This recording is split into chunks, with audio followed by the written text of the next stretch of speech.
Letike, tó bá ń gbọ́ máa yá lù wọ́n, máa yá bò wọ́n, máa yá pa wọ́n. Bẹ̀rù Israel o. And ọmọ nǹkan tó made of now. Wọ́n lógun kankan kò lè borí Israel.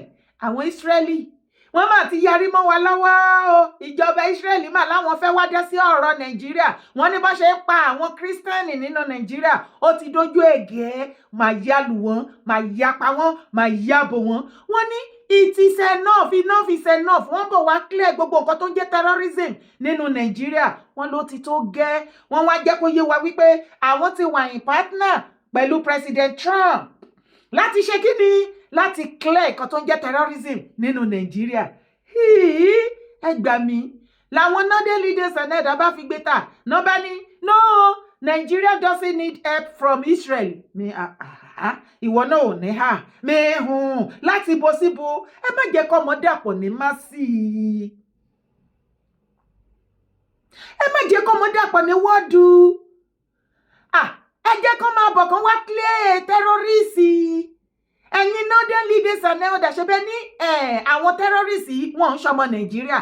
Ẹni wọ́n wá láti every other part of Africa ni. Ẹ fi wọ́n lè tó bá ti tọ́kúlá tó bá ti bá lọ kí n ti yín bẹ́ẹ̀. Ẹ bá wa bèrè lọ́wọ́ àwọn northern leaders and elders. Ó ti di woro sí woro, ó nànà. The fear of Israel is the beginning of wisdom for the northern. Wá gbọ́rọ̀. Christians in the Middle East, in Africa, especially in Nigeria. New Year's resolution. But to assist Christians when they persecute. I can tell you from what you doctor so far. Israel they come, Israel they come, Israel they come. There they come. According to Israeli Prime Minister Benjamin Netanyahu, we have opened a new front to protect Christians in Africa, Nigeria, and the Middle East. To protect Christians in Africa, Nigeria. On the 24th of December, he released this video and he mentioned Nigeria. Listen. The persecution of Christians or members of any religion cannot and must not be tolerated. And Muslim militant displacement and attacks against Christians in Nigeria, that too must end. And it must end now. Again, on the 30th, this video, he mentioned Nigeria. We don't have terrorists, we don't have attacks, and we also want to secure our Druze friends. And by the way, I think not only the Druze, but other minorities, especially the Christians, should be protected as well in Syria and throughout the Middle East and in Nigeria. And in your efforts, we back completely because Christian communities are beleaguered around the world and especially in the Middle East, but in parts of Africa too. Today, this video, he still mentioned Nigeria, say, they are ready, they are ready. The way where America said that now is the time to also assist. There's some people who believe that, that faith should be silent and terrorism should be understood. No. Faith should speak its voice and terrorism should be confronted. I see the battle against us and the battle against our Judeo-Christian tradition basically being waged around the globe. And it's waged primarily by two forces, radical Shiite Islam and radical Sunni Islam. That means the axis that is led by Iran, much battered, admittedly, but still there, and the axis, the Sunni axis, led by the Muslim Brotherhood, which permeates everything. They go to Europe, they go to the United States, they go to Africa, Nigeria. And we are conscious of the fact that Christians are being persecuted across the Middle East, in Syria, in Lebanon, in Nigeria, in Turkey, and beyond. And we're also aware of the fact, as you are, that one country protects the Christian community, enables it to grow, defends it, and makes sure that it thrives. And that country is Israel. There is no other. We are joining an effort to have basically a united nations of countries that support Christian communities around the world, beleaguered communities who deserve our help. Just as you are helping us, we want to help back, and we're capable of doing that. Another part of Nigeria. So should we applaud this simply to avoid being labeled terrorist sympathizer? Whatever names we may be called, we will still speak up when our country is being disrespected. If this is not disrespect, how else do we describe a person wanted by the ICC for genocide atrocity in Palestine, inserting himself uninvited into our internal affairs, and to what end? To compound this insult, He did not even deem it necessary to engage Nigeria through our own president, but instead mentioned Trump. And as though Nigeria were the 51st state of the United States. Indeed, Nigeria needs all legitimate support it can get to address its internal security challenges, but certainly not from individuals facing ongoing genocide trials before an international court. LORUN, the northern leaders and others are saying that the Israelis should not join forces with the President Trump to come and eradicate the terrorism in the northern part of Nigeria. What is the problem with the northern leaders and elders? Kí la rà lọ́wọ́ àwọn northern leaders and elders ìtorí Ọlọ́run? Ṣé wọ́n máa ń sọ ẹran mẹ́ran kíkọ̀kọ̀kọ̀ pa ni? That if we were forcefully to become one Nigeria by fire, by thunder. Even when we said we are tired, we don't want to be part of that Nigeria because you guys are seeing it as your own property. And with your duty, northern leaders and others, including Rada Toko Wembi, tí wọ́n ti ń ṣe terrorist ní Nigeria, tí wọ́n ti terrorize ní Nigeria, tó pa kúkúrú, tó pa gíga, bó ti pa Christian, no pa Muslim, no pa ọba, no pa ìjòyè. The same terrorists wọ́n gbé aláboyún, wọ́n kidnap wọn. Sórí fídíò yẹn, wọ́n dẹ̀ mú àdá, wọ́n dẹ̀ la aláboyún yẹn níkùn live, kì í ṣe pé wọ́n kùn lọ́rùn o. Wọ́n dẹ̀ kó ọmọ inú ẹ̀ bẹ́ẹ̀ àti fún, wọ́n dẹ̀ fi feed ajá wọn. Ṣé ènìyàn làwọn eléyìí tó yẹ kí northern leaders tó yẹ kó fọwọ́ bojú? The northern leaders and elders, you should be ashamed of yourself. Your shame, they shame us. Northern leaders and elders, your shame, they shame Nigerians both home and abroad. What is it now? What is it? All of a sudden you realize it is a disrespect to come and fight and eradicate terrorism in Nigeria, in other part of Nigeria. But you told us you don't know where this Fulanis, the terrorists that are coming from, that they are not part of Nigerian citizens. Since you don't know their origin or they don't belong to Nigeria, why are you worried about the terrorists? For you Nigerians to know that these northern leaders and elders, past governors, present one, minister, present one, past one, senator, and every one of them, Emir Sultan, they are the one. See one sin and terrorists in the northern part of Nigeria. I won't stop saying this thing, no. Ever since US strike landed at Sokoto, Sultan of Sokoto domain, since then we have not heard anything about him or from him online. Very, very unusual. Very, very unlike him. Even during Christmas, you will see the spokesman, they will put it on the on social media. Yeah, happy Christmas to all the Christians, blah, blah. Nothing comes out from the Sultan.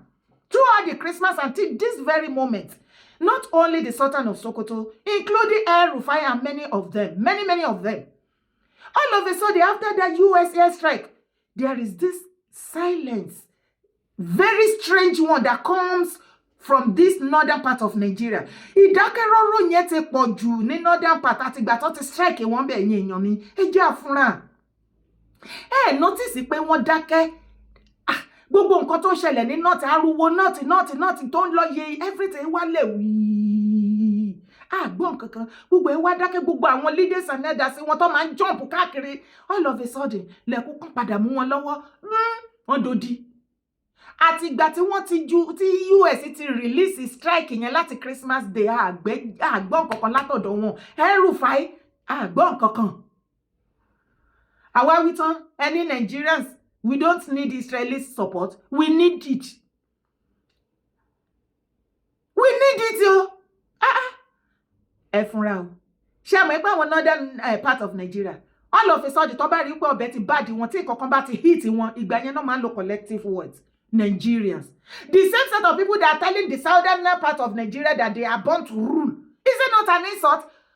Ṣé insult kan tó wà tó jù yẹn lọ ní the same country tájọ́lá belongs to? Kí ẹ̀yin náà ti máa sọ wípé you born to rule us. Àwa wí tán, ẹ wá ní we Nigerians don't need Israeli support. Who are the Nigerians that seated with you on a round table? Ibo láti jọ jókòó papọ̀ tá ti sọ fún yín pé I need the support. Okay now. Bẹ́ẹ̀ ṣe wá ń gbọ́ mi lọ́wọ́lọ́wọ́ tẹ́ rí fídíò yìí.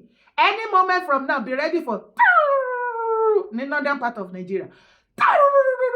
sùúrù. Ẹ̀yin terrorists in the part of another part of Nigeria, get ready o. Another àkàrà ń bọ̀ fún yín. Kò bá ẹ ti rógo. Any leaders and that ẹ bá mọ̀ pẹ̀lú wọn, ẹ pa wọ́n papọ̀ kọ́run ẹrun wọn wá gbọ́. Ìwọ tó bá jẹ́ Mùsùlùmí, àbí o ti belong sí Islamic rárá, àbí tó ń preach wá sí online tó lọ gbé nínú ìgbékúgbé, mo ń sọ fún yẹn má rò péré ni. Ìwọ bọ́ síta kó wá ṣe wá sí ọ̀ràn kó má mọ̀ nǹkan tó ń sọ. Wàá kàn déédéé wà nínú ilé àbí nínú mosque, ibẹ̀ náà ti máa wá gbé DSS látàbújá, ẹni rí ẹ lọ nìyẹn. Bọ́ síta kó wá wíwíkúwí against any other religion. Olúwo à ń dúró díẹ̀. Bóyá wọ́n máa ṣí ẹ nídìí àbọ̀ ní ṣí ẹ nídìí, ṣé o mọ̀ pé bẹ́ẹ̀ ti bá ìdí àwọn tó fẹ̀yìntì ní north. Ìwọ là ń dúró dé ìsìn. Try any rubbish this time around tó bá ṣí adé orí ẹ̀ dànù. We dare every one of you tá ṣe bí wèrè ní orí ilẹ̀ bàbá wa nílẹ̀ káàró òjìrè torí ẹ̀sìn. We dare you, we double dare you all. Come out. Kẹ́tọ́ wá gbẹ́nu bẹ́ ṣe ń gbẹ́nu òfò tẹ́lẹ̀tẹ́lẹ̀. Ibẹ̀ ni kankan là ń lọ. Yinka TNT ta ló fi ṣe ẹ́ náà? Yinka TNT ta ló já búrẹ́dì gbà lọ́wọ́ ẹ̀ again? Àbòsí ẹ pọ̀ gan-an. Yinka TNT ṣó mọ̀ wípé ní among all ọmọ káàró òjìrè tá jẹ́ blogger àbí speaker online kò sí everybody tí ò mọ̀ ẹ́ lálábòsí, and that is the adjective tó máa fi qualify everyone àtọkùnrin àtobìnrin. Ibi tí ó ti wá ṣe mí bákan ni wípé ìwọ gan tó ṣe pè ẹ́ lálábòsí every now and then the same àbòsí yẹn ló yàn láàyò láyé ẹ̀. Ta ló fi ṣe ẹ́ gan Yinka? Kí ni just Detoun rà nígbà ẹ̀? Kí ni just Detoun sọ sí Governor Dàpọ̀ Abíọ́dún tó bẹ̀rẹ̀ sí ní gbógun tí tó lóòkè ẹ̀kan tó bá dìde sí? Don't worry, sórí 2027 pẹ̀lẹ́lẹ̀ tó fi bẹ̀rẹ̀ yìí á lẹ́yìn fún ẹ. By the time we are through with you, mo fẹ́ mọ̀ pé yẹ̀mí ẹ̀ máa gbé. Ẹ wá gbọ́ nǹkan tí just Detoun. Bring it on. Be very fast. But try not to abuse power. Because if you abuse the Nigerian police, it will be another case on your neck. You are just a governor. And elected, whether elected or selected, you are serving a state. Don't play God. Asiwaju has never played God on us. Someone who never played God. He listened. That is a governor with compassion. He put aside the pains and the insult. And he did the needful. If you want to arrest me, I will give you my house address. Send your court papers. Everybody has been telling me to take down that video. SF Joe, you called me yesterday. You were pleading and begging I should take down the video. I'm not taking down any video. I have taken too much bullets for you people. I have sacrificed too much in this country for anybody to want to think that you want to mess up with my evidences. I am not taking any video down. Let it be there and let people see that I've called Dàpọ̀ several times. I have reached out to his team several times. I have reached out countless times. Go to my DM is full.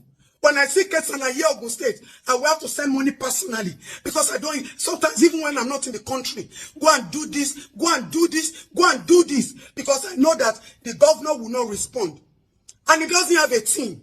Go to his social media page. You cannot get his attention there.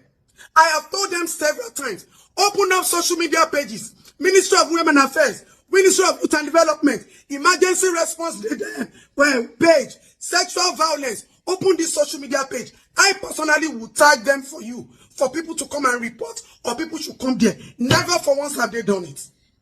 So therefore, bring it on, let's go. Bring it on, let's go.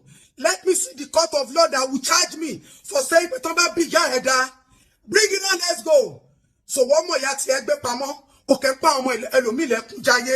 you people are wicked. Therefore, you are heartless. You have no compassion. Local government chairman, they have been calling me since yesterday, reporting how you are owing them, and also that aside. So many things.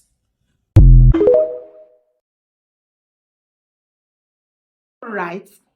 A gbọ́ wípé Governor Dàpọ̀ Abíọ́dún wọ́n fẹ́ sue just Detoun sí court. Ipe ó sọ̀rọ̀ sí wọn ènìyàn bó ṣe bá wọn wí nínú fídíò kan tó ṣe. Ṣùgbọ́n mo fẹ́ kí gbogbo wa ká farabalẹ̀ o. Ẹ̀yin olódodo lọ́lọ́run mi wà o. This is new year, ìbẹ̀rẹ̀ ọdún tuntun. Ǹjẹ́ ó yẹ ká tún gbé àbòsí wò ká má tún lè sòótọ́ ọ̀rọ̀ fúnra wa. Kí ló dé tán bá ń jà fún yín ẹ̀yin Nigerians back home tí ọ̀pọ̀lọpọ̀ yín máa ń hùwà ọ̀jọ́ torí ọ̀jájà tọ́jà yín máa níta ló ń pariwo lẹ́yìn kùlé ìyá òun tí ò jẹ́ kóun rọrùn sùn. kí ló ń ṣẹlẹ̀ very soon ẹ̀ ní anybody kó máa sọ̀rọ̀ nípa government in Nigeria the little tẹ́ bá rí changes tó ń ṣẹlẹ̀ ní Nigeria ariwo tí majority wa pa you think Nigeria government has time for you Nigeria citizen they don't have your time wọ́n ti yìnyín nù bẹ́ẹ̀ bá lè survive bẹ́ẹ̀ bá lè gbélé ayé kẹ́ gbélé ayé bẹ́ẹ̀ bá rí ilé ayé gbé kẹ́ wábi gbà lọ bọ̀ ariwo tá à ń pa láàárọ̀ lọ́sàn-án lálẹ́ including ọ̀rọ̀ insecurity ẹ rò wípé tí gbogbo wa ọ̀pọ̀lọpọ̀ wa tá a dúró tán tá à ń pariwo ọ̀rọ̀ insecurity tá a bá dákẹ́ bí ọ̀pọ̀lọpọ̀ majority yín wọ́n á gbé mi wọ́n á mú mi wọ́n á ṣe kinní kan ṣe rò wípé èyí tí ìjọba àgbáyé wa ń dá sí nísìn ẹ wá lọ wo the kind of peaceful Christmas tí wọ́n ṣe ní náà tí wọ́n rántí iye ọdún tán ti ṣe irú Christmas bẹ́ẹ̀ yẹn rí láyé tí gbogbo wa bá wá jọ dákẹ́ tá a yan àbòsí láàyò bíi ti Yinka TNT ṣe rò wípé àtúnṣe máa wà ẹ ṣọ́ra yín o nínú ọdún tuntun yìí o tẹ́ bá fẹ́ rí aláàánú tó máa dìde sí yín nínú Nàìjíríà tẹ́ bá rí anybody tó come out and speak the truth support that person if you cannot support sí mi má frustrate effort wọn if you cannot do it má fi ìkanra torí ó wù ẹ́ láti sọ síta kí wọn náà dàbí tiwọn ṣùgbọ́n ò lè ṣe òwà bold enough má fi ìkanra yẹn mọ́ anybody tó bá ń try láti gbìyànjú. Now gbogbo ọ̀pọ̀lọpọ̀ yín lẹ ti gbọ́ bí just Detoun bó ṣe máa ń ṣe fídíò ẹ̀ tó máa ń kó fún everybody tó bá jẹ́ pé bàbá Tinubu òun náà ló tún gbámú á kó fún bàbá látòkè wá sísàlẹ̀ bóyá máa kó fún wọn nìyẹn ṣebí gọ́ọ̀mẹ̀ntì ni àwọn gọ́ọ̀mẹ̀ntì náà fún just Detoun àti irú ọ̀pọ̀lọpọ̀ somebody like us lọ́rọ̀ sọ ìbá jẹ́ wípé wọ́n ń ṣe dáadáa ni èmi ò expect 100% lọ́wọ́ any government at least bó jẹ́ 40-50% life better life lẹ fún wọn Nàìjíríà majority lè má pariwo ṣùgbọ́n Nigeria government are not ready to do anything for anybody ẹ̀dẹ̀ ní kí gbogbo wa dákẹ́ tàbá wá sọ̀rọ̀ ìkọ̀kọ́nu wa ẹ máa bú wa kò séyàn tí ó lè sọ̀rọ̀ sí má súnmọ́ o á rìkọ́dù ẹ o má ṣe ò bẹ́ẹ̀ ni wípé ayé èèyàn yẹn wà lọ́wọ́ yín ẹ lọ báyìí ẹ wá bá wa béèrè lọ́wọ́ Yinka TNT kí ló kàn pẹ̀lú ọ̀rọ̀ tí just Detoun sọ tí gọ́vnà Dàpọ̀ Abíọ́dún bá láwọn bínú ó sọ̀rọ̀ sí àwọn ó dá sí ọ̀rọ̀ life wọn or something wọ́n láwọn fẹ́ gbé lọ sí court ṣé dandan ni kí Yinka TNT ṣẹnu bọ̀lọ̀kù kó gbé síbẹ̀ ẹjí ijó mi ṣẹ̀yìn bọ̀nàkú ẹjí ijó mi ṣẹnu pọ́nsá ṣé ó yẹ kí Yinka TNT kó ṣẹnu ṣàǹṣàǹ báyìí síbẹ̀ débi tó wá bẹ̀rẹ̀ sí ní condemn effort ọmọbìnrin Yinka TNT ayé tí ẹ ò wùyàn lọ́nláìn wà jẹ́ kí ṣàlàyé nǹkan kékeré tó mọ̀ táwọn èèyàn ṣe fún ẹ tí everybody wá fi ń wò ẹ ó mójú tí gbogbo every speaker blogger majority tó fi ń wò ẹ yàtọ̀ fáwọn alágbòsí ibi tí ẹ o you are a disgrace to every Yoruba speaker Yinka TNT mo ń sọ fún eléyìí that you are a disgrace to ìran Káàárọ̀ Oòjíire as a blog as a speaker online representing Káàárọ̀ Oòjíire you know why among everything téèyàn lè fi enlighten àwọn èèyàn láyé tó lè ṣe tó lè sọ tó lè ṣe mọ̀ṣẹ́mọ̀ for anything sake tó bá torí ẹ̀ ṣe ó rí bí tó gbé títí ẹgbà yìí ìwọ ni kọ́kọ́ ló máa kọ́kọ́ bẹ̀rẹ̀ ṣùgbọ́n ó ṣàṣebàjẹ́ torí you are too desperate àbí kò ṣe Yinka TNT tó bá ní pé wọ́n dínwó alágbàfọ̀ ṣókan àtọ̀ létí ẹni tó bá ní àwọn èèyàn condemn just Detoun or any other speaker Yinka TNT ò sí lára àwọn tó lè condemn anybody ayé ẹrùn the same Yinka TNT tó ń ṣe fídíò tó ń ṣe live show pẹ̀lú àwọn fáǹsì aṣẹ́wó tó ń kó kiri rádaràda àwọn ọ̀bùn tó máa sọ wípé bí ajá ṣe máa bá ẹlẹ́hàá sùn nínú ilé you are a disgrace to ìran Káàárọ̀ Oòjíire Yinka TNT the same Yinka TNT tó bọ́ sí online tó máa ní káwọn ọkùnrin kan wá kọ́mẹ̀ntì ṣé wọ́n ti dó ìyá ìyàwó wọn rí irú style wo náà fi dó ìyá ìyàwó wọn kí ni ringtone ìyá ìyàwó wọn nígbà tí wọ́n ń bá sùn. Yinka TNT the same ìwọ tó máa wá wí fún ṣẹ̀sì tó máa update tó máa ṣe fídíò tó máa ní anybody tó bá ti bájá sùn àbó ti bọ́mọ ìyá méjì kan náà sùn papọ̀ àbí bàbá tó ti bá tó bá ti ní experience tó ti bá ìyàwó ọmọ ẹ̀ sùn kí ni ringtone ẹ̀ ìwọ táyé ẹ̀ ń rùn bí gọ́tà tó rùn bí sókè wéè ó ní kọ̀rọ̀ rẹ lórí social media àwòsùnkún ni gbogbo wa ń wò ẹ́ you are a disgrace to us irú ìwọ ló fẹ́ bọ́ síta ló fẹ́ jèrè ọ̀rọ̀ lára ló fẹ́ condemn ọ̀rọ̀ tí just Detoun sọ ẹ̀mí 1 billion ẹ̀ ò gbé wàá rò wípé ìtò ṣe fún prophetess Naomi some years back ní Ìbàdàn Stampede ó ló fẹ́ wá ṣe sórí 2027 ó máa lẹ́yìn fún ẹ gan ni. Ẹ wá gbọ́ nǹkan tó sọ fún Just Detoun.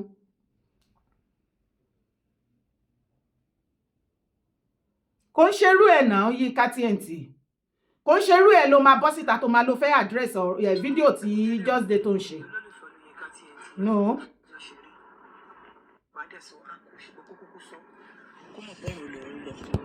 Kò láàdù ní o. Gbogbo ayé kò sẹ́ni tó ń support nǹkan tí ó ń ṣẹlẹ̀ ní Nàìjíríà. Pàápàá èyí tó ṣẹlẹ̀ sí Anthony Joshua, èmi sọ̀rọ̀ lórí ẹ̀, àwọn èèyàn sọ̀rọ̀ lórí ẹ̀, àwọn abiyamọ sọ̀rọ̀ lórí ẹ̀. Àwọn kò sí àfi èèyàn burúkú. Àwọn abiyamọ sọ̀rọ̀ lórí accident tó ṣẹlẹ̀ sí Anthony Joshua. Ìgbà tó jẹ́ pọ̀lọpọ̀ yín alábòsí ni yín. Àbòsí ti bà ti yín jẹ́. Lẹ́yìn accident ti Anthony Joshua àtàwọn ọ̀rẹ́ ìjọmọye accident tó ti ṣẹlẹ̀ lẹ́yìn yẹn, àwọn èèyàn tó ń lọ tó ń bọ̀ títí di àná yìí accident sì ṣẹlẹ̀ lójú ọ̀nà yẹn. Ẹ̀yin yẹn ẹ rí Yinka TNT àtẹ̀yin abiyamọ tó kù ẹ gbọ́. Ẹ̀yin abiyamọ ayé àti wọ Yinka ẹ rí àwọn tó kú nítorí Anthony Joshua ti jẹ́ celebrity àbí ẹ kú àbòsí. Ò ní sọ̀rọ̀ lórí ẹ̀ gbogbo wa a kàn ń sọ pé àwọn tó ṣe nǹkan ṣẹlẹ̀ sí náà àwọn èèyàn ní wọ́n ní fault à ń sọ pé ìjọba náà ní fault okay fine àmọ́ èyí tí mo fẹ́ sọ nísìnyí nǹkan tó mú mi sọ̀rọ̀ yìí ni pé mo rí ibi tí Detoun ti sọ pé wọ́n ní gọ́vnà Dàpọ̀ Abíọ́dún ó fẹ́ gbóhùn lọ sí court. Detoun mo mọ̀ pé ó ta ẹ́ lára bó ṣe ta everybody lára bó ṣe ta gbogbo èèyàn gbogbo obìnrin gbogbo abiyamọ ayé lára ni ọ̀rọ̀ Nàìjíríà ṣe ń ka ẹ́ lára àmọ́ ọ̀rọ̀ tó sọ sí Dàpọ̀ Abíọ́dún ti pọ̀ jù tó bá rí èèyàn sọ fún ẹ ọ̀rọ̀ yẹn ti pọ̀ àwọn ọ̀rọ̀ yẹn ti pọ̀ jù ṣe ló ń sọ̀rọ̀ sí bí ìgbà tá a bá ní pé ọ̀rọ̀ tó sọ sí gan ìyá tó bí ò gbọ́dọ̀ sọ síbẹ̀ òun sọ̀rọ̀ sí bí ìgbà tá a bá ní ó ṣe nǹkan àṣírí pamọ́ sí ẹ lọ́wọ́ òun sọ̀rọ̀ sí bí pé òun sọ̀rọ̀ sí idiot kan lójú títì ó dẹ̀ ń sọ ní gbàgede sórí kò sẹ́ni tí ọ̀mọ̀rọ̀ sọ but èèyàn máa ń ṣọ́ra ni ọ̀rọ̀ tí wọ́n gangan sọ sí ó tún fi ìdí ẹ̀ múlẹ̀ pé Nàìjíríà ti bàjẹ́ pé kò sí regard fún olórí nígbà tẹ́ regard olórí yín ìwọ gangan ó rò pé òun ṣàtúnṣe ni bó ń ba nǹkan jẹ́ sí. Gbẹ́nu burúkú sí gbó gbẹ́nu òfò ẹ̀ dànù sí gbó Yinka TNT gbẹ́nu òfò dànù. There is one thing tí mo fẹ́ kẹ́ kọ́kọ́ notice lára Yinka TNT àbòsí ẹ̀. Anything tó bá ti ṣẹlẹ̀ tó bá ti jẹ́ wípé èèyàn tó ṣẹlẹ̀ sí popular person ni ó máa tètè grab copy kò kí ń rí ara fi balẹ̀ kó kọ́kọ́ ronú pé ọ̀nà wo ni mo lè kọ́kọ́ fi dá sọ̀rọ̀ yìí o ibo ni kí n gbé gbà báwo ni kí n ṣe present ẹ̀ á tètè bọ́ síta bóyá ẹni yẹn o bóyá speaker tó sọ̀rọ̀ yẹn bóyá ó attack àwọn government for their bad character towards the citizen or the country àbí ìkọ̀kan ṣẹlẹ̀ Yinka TNT ó máa tètè fò síta àwa máa support èèyàn tí wọ́n bá sọ̀rọ̀ yẹn tí blogger yẹn tó wọ́n attack àwa lọ máa gbèjà èèyàn tó wọ́n attack yẹn láti lè jẹ́ kẹ́ni yẹn rí òun bí ẹni tó dáa torí ó fẹ́ pe ẹni yẹn torí gbogbo èèyàn gbogbo ayé ó ní Yinka TNT ló fi fẹ́ fi ṣènìyàn mímọ̀ sọ̀rọ̀ ó ti torí connection títí àbòsí ló ṣe títí dọ́dọ̀ wá sí dọ́dọ̀ MC Olúọmọ àti gbogbo wọn connection dà dédé lé ní ìgbà tó lọ wà connected mọ́ wọn lọ́dún náà lọ́hùn ó rí bóyá ń sin ẹwín náà láì èmi kọ́ báyìí èpè ní gbèyàn lè. ọ̀rọ̀ tó sọ sí. gbogbo àṣírí nǹkan tó transpire láàrin yín pátápátá gbogbo ẹ̀ náà padà gbé síta everybody wà fọwọ́ bojú ojú sì ti wọ̀ gan náà fi Just Detoun sílẹ̀ this is new year face your own blog ṣó ti ẹ̀rẹ́ anybody tó bá máa condemn irú Just Detoun pé wọ́n sọ̀rọ̀ sí èèyàn kan kò ṣe bí irú ìwọ Yinka ó sí lára àwọn tó lè condemn àbí sọ̀rọ̀ sí anybody you know why ìbá jẹ́ wípé Nigeria government yẹn bó ṣe sọ ipe wọ́n ṣe dáadáa kí ló dúró tó tẹ́ pa sí ní London kí ló dé tó sọ̀rọ̀ ẹ̀dọ̀pọ̀lọ́ tó ń wábi tútù tó bá sí tó sọ̀rọ̀ ẹ̀dọ̀mọ bìrìtìkó lọ́sàn-án lóru ó mọye tó ná ó mọye wàhálà tó ṣe kí ló dé tó ṣe sá kúrò Nàìjíríà tó ṣe lọ máa bá wọn gbé bẹ́ẹ̀ àti wípé gòkè wá gbé èèyàn mi Yinka alábòsí ni ẹ ò dáa èèyàn tó bá súnmọ́ ẹ ó yẹ kó sún fún wọn. During the rainy season àwọn ọmọ Ogun ṣe bàbá ńlá fídíò fún Dàpọ̀ Abíọ́dún kò sí orúkọ tí wọ́n pè Dàpọ̀ Abíọ́dún kò sí èébú tí wọn ò bú Dàpọ̀ Abíọ́dún àtọkùnrin àtobìnrin èèyàn tó bá dé wo gbogbo ọ̀nà Ogun State pátápátá tó rí bó ṣe rí rádaràda di èdè eléyìí tí Dàpọ̀ Abíọ́dún àṣẹ gọ́fìnà tó ń lo second term ẹ̀ lọ́sìn kò ṣe nǹkan kan pẹ̀lú ọ̀pọ̀nà owó burúkú tó gbà ní federal. Yinka Tnt ìgbà tó jẹ́ pé tó bá yẹ kó gbé mu ló máa ń gbé parí ìgbà tó ọmọ ẹgbẹ́ kò sí nǹkan tó yí ẹ lẹ́yìn bó ṣe máa fi ajá bó ṣe máa dóko ajá bí ajá ṣe máa bá ẹ̀sùn tó máa bá bó ṣe máa lọ mú sísà ẹ̀ tó máa lọ bá ọkọ ẹ̀sùn bó ṣe máa kọ̀nẹ́ẹ̀tì mọ́mí ẹ̀ mọ́ ọkọ ẹ̀ ìyẹn nìkan ló wà nínú ọpọlọ ẹ̀ ọ̀rọ̀ gidi ò yí ẹ mọ́ because tó bá jẹ́ bẹ́ẹ̀ kí ló dé tó àtàkì gbogbo àwọn tó gbé Dàpọ̀ Abíọ́dún ṣépè nígbà rẹ̀ ní sísì tí gbogbo ọ̀nà bàjẹ́ tí mọ́tò bàjẹ́ sójú ọ̀nà gbogbo tí wọ́n lè kọjá àìmọye àwọn sisters náà lọ síbẹ̀ tá ṣe fídíò tá rọ̀jò èpèlé Dàpọ̀ Abíọ́dún lórí kò sórúkọ tó àpè tán Yinka kí ló dé tó bọ́ síta just come and tell us that you have something against just Detoun. That is your life. Kí ni Dàpọ̀ Abíọ́dún ṣe ní Ogun State tó bá yẹ pé Dàpọ̀ Abíọ́dún ọ̀gbẹ́ni eléyìí of Ogun State tó bá ṣe dáadáa ni ṣé àwọn ọmọ Ogun State á máa attack ẹ ọmọ Ogun State ni just Detoun now. Ó yá mention kan ẹyọ kan àbí méjì tí àwọn ọmọ Ogun State tí wọ́n benefit lára Dàpọ̀ Abíọ́dún tó fẹ́ parí second term ẹ̀ láìpẹ́ tó ti ṣe pẹ̀lú àwọn owó the same Dàpọ̀ Abíọ́dún tí wọ́n parọ́ tí wọ́n lọ fi ráìsì oníráìsì oko ráìsì oníráìsì tí wọ́n fẹ́ parọ́ tán láwọn ni. Shame on you Yinka Tnt shame on you ṣùgbọ́n don't worry o tí just Detoun ò bá lè treat fọ́kọ̀pù ẹ ajókù sí lọ́wọ́ kó rán ẹ padà sílé kó lọ sùn kó sunkún sùn. Sórí ọdún yìí ó máa nira fún ẹ gan fèsì okó àti ọmọ ajá tó ń bá sùn tó ló wáyé ẹ wá bá sùn ìyẹn ni kò gbé dání mo dánu dúró ní orúkọ tèmi ò yípadà Ìyédára Kowé ni mo jẹ́ tó bá try láti come from just Detoun àpọ̀ bàjẹ́ tá má dìde tiẹ̀ tẹ́mi ẹ̀ bá ti gbé ó yá let's move on let's move. Ẹ má gbàgbé láti bá mi like video ẹ bá mi share káàkiri kó dọ́dọ̀ ẹ̀ ẹ bá mi share káàkiri don't forget your comment o happy new year to every one of us ọdún ayọ̀ ló máa jẹ́ fún gbogbo wa bye for now.